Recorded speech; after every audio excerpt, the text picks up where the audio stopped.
আমার ছোট ভাই আবু সাইদ মারা যাওয়ার পর আমি যখন 3টা বাজে খবর পাই, খবর পাওয়ার পরে 4:30টার মধ্যে আমরা রংপুরে পৌঁছি। রংপুরে পৌঁছার পরে কিন্তু আবু সাইদের লাশের কোনো খোঁজ ছিল না। ওই সময় কিন্তু আমাদের পাশে কেউ ছিল না। যখন আওয়ামী লীগ সরকার ক্ষমতায় বহাল ছিল, তখন আমরা বিশ্ববিদ্যালয় শিক্ষকের মাধ্যমে আমরা খবর পেলাম যে মেডিকেলে আছে।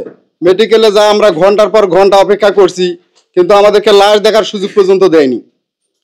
তারপরে যখন আমরা খবর পেলাম, খবর পাওয়ার পরে আমাদেরকে যখন লাশের ছাড়পত্র দেওয়ার কথা বলে যখন মেডিকেলের ভিতরে আমাকে নিয়ে যায়, নিয়ে যাওয়ার পরে ওইখানে ছাড়পত্র লেখালেখি করার ছলনা করে লাশ গুম করা হয়।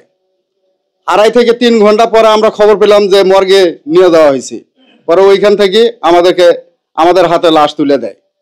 কিন্তু যখন লাশ আমাদের হাতে তুলে দেয়, তখন কিন্তু আওয়ামী লীগের চেলাপেলা বহুত আমাদের এলাকায় উৎপাতে ছিল, যাতে এরা কোনোভাবে জানি কোনো কিছু না করতে পারে এবং রাতের ভিতরেই কবর দিতে হবে। হ্যাঁ, এইরকম একটা নির্যাতন জুলুম যারা আমাদের এলাকার আওয়ামী লীগের পোলাপান এখনো বুক ফুলে ঘুরে বেড়াচ্ছে, তাদের প্রতি কোনো ভূমিকা নেওয়া হচ্ছে না। আমি অতি দুঃখের সহিত বলতে চাই যে আমরা এখন দেখতে পাচ্ছি যে আওয়ামী লীগের চেলাপেলা যত আছে, TNO office, UNO office, DC office, এই জায়গাগুলো ওরা জায়গা করে নিচ্ছে, কিন্তু ওরা ওই জায়গাগুলোতে সুযোগ করে নিচ্ছে। আমি আর একটি কথা বলতে ভুলে গিয়েছি যে আমরা আজকে আবু সাইদে যে প্রথম শহীদ হিসেবে ঘোষণা করছে, একমাত্র এটার জন্য সবচাইতে আমাদের সহযোগিতাকারী সাংবাদিক ভাইয়েরা। যদিকে আজকে সাংবাদিক ভাইয়েরা এই প্রচার যদিকে না করতো, তাহলে হয়তো আবু সাইদের নাম থাকতো না এই বাংলাদেশে।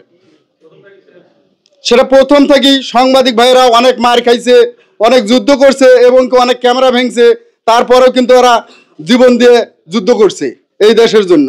তখন কোনো বাহিনী, কোনো সরকারি দল বা যে কোনো লোক, ছাত্ররাও তখন কুলাইতে পারে নাই, কিন্তু সাংবাদিক ভাইয়েরা জীবন বাজি রেখেও কাজ করছে ওই জায়গায়।